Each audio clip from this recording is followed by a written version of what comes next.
Bonjour à tous, bienvenue pour ce nouvel épisode de Dans les rues de France. La dernière fois, nous sommes allés tout au sud, à Marseille, dans le Vieux-Port.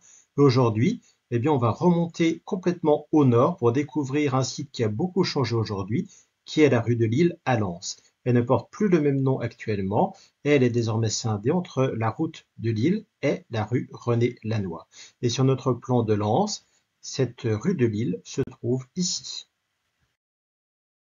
Pour information, j'ai éprouvé pas mal de difficultés à réaliser cet épisode. Il n'a pas été facile d'obtenir des informations et de les recouper. En particulier parce que, comme je le disais en introduction, la rue de Lille a beaucoup changé entre 1900 et aujourd'hui. Donc j'espère que vous me pardonnerez s'il y a quelques imprécisions. Je vous invite bien sûr à les indiquer dans les commentaires. J'en profite aussi pour vous rappeler que vous pouvez vous abonner à la chaîne si cette vidéo vous plaît, si vous souhaitez m'encourager à continuer. Ceci étant dit, venons-en à notre carte postale. Le titre aujourd'hui est assez sobre. Lens, rue de Lille.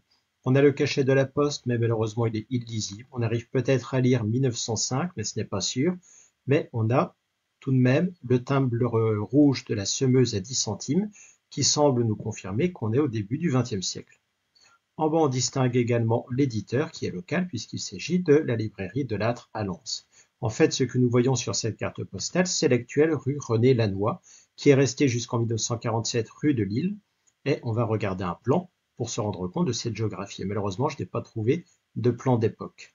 Donc aujourd'hui, la rue de Lille est divisée en deux tronçons qui sont d'abord la rue Lannoy, qui va jusqu'à ce carrefour, puis la route de Lille, qui part de ce côté pour rejoindre la route de Lens. Au début du XXe siècle, eh bien, notre rue de Lille couvre donc tout cet espace, mais on pourrait aussi le diviser en deux parties. La première partie, c'est l'actuelle rue Lannoy, qui est en fait au centre de la ville de Lens et qui donne sur l'église Saint-Léger qui se trouve là-bas et que nous verrons tout à l'heure.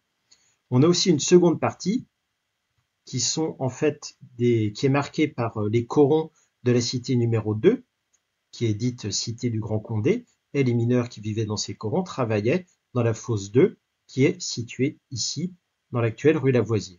Et puis on peut considérer qu'on avait une troisième partie de cette rue de Lille qui, elle, sortait complètement de la ville de Lens. On va essayer de s'intéresser dans cette vidéo à chacune des parties de cette rue. Avec cette première carte postale, on visite donc d'abord l'actuelle rue Lannoy, donc au centre de la ville de Lens. Mais cette première carte postale, elle est surtout l'occasion de regarder un peu les passants, même si à l'arrière-plan, on aperçoit tout de même l'église Saint-Léger. Cette église Saint-Léger a été édifiée au XVIIIe siècle après avoir été endommagée pendant la guerre de 30 ans et s'être finalement effondrée au XVIIe siècle.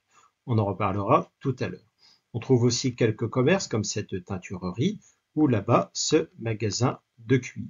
Mais on s'aperçoit aussi que toutes ces maisons disposent de vitrines, ce qui semble nous indiquer qu'il s'agit d'une rue commerçante.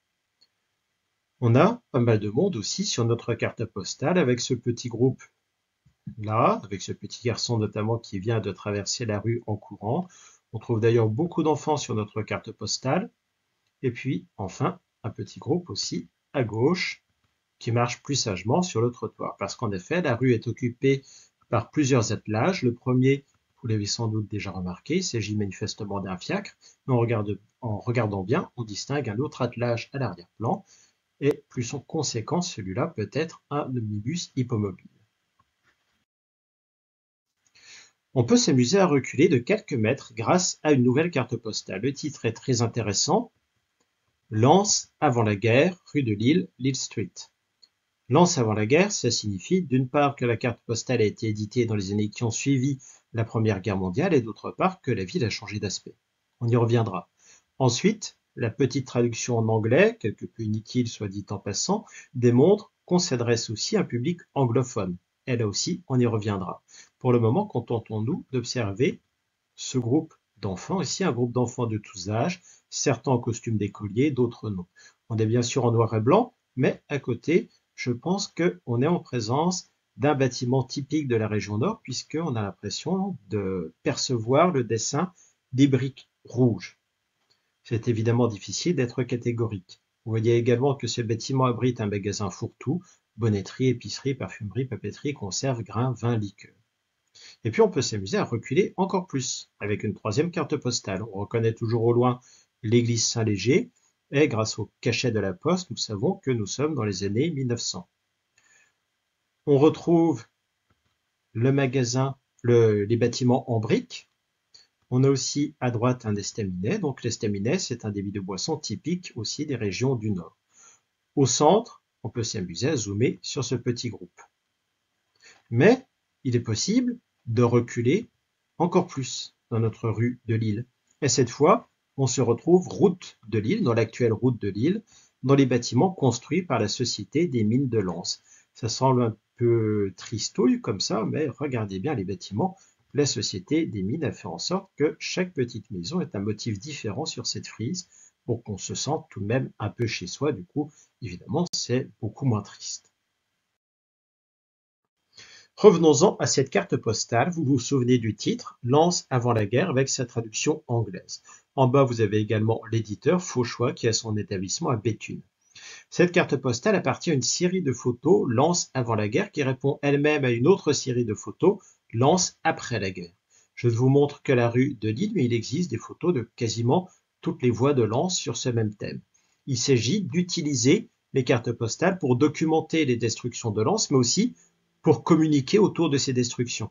C'est là que la traduction anglaise prend tout son sens. L'objectif est aussi de montrer aux Britanniques et aux Américains à quel point la France a souffert, à quel point sa demande de réparation à l'Allemagne se justifie. Là, il ne s'agit pas cette fois ici de la rue de Lille, mais de la Grande Place, où se trouvait l'église Saint-Léger, détruite en 1918 et sera reconstruite pendant l'entre-deux-guerres. Maintenant, nous sommes en 1921 et on retrouve notre quartier Coron qui a été détruit lui aussi. Pour loger les mineurs, on a fait appel à une société franco-néerlandaise qui va importer des baraquements des Pays-Bas. Vous voyez le titre en haut, le camp hollandais, route de Lille.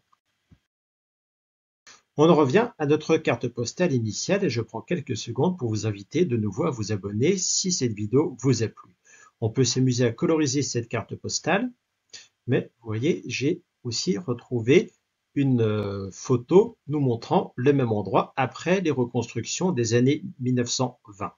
On colorise aussi celle-ci et voici à présent le même endroit aujourd'hui.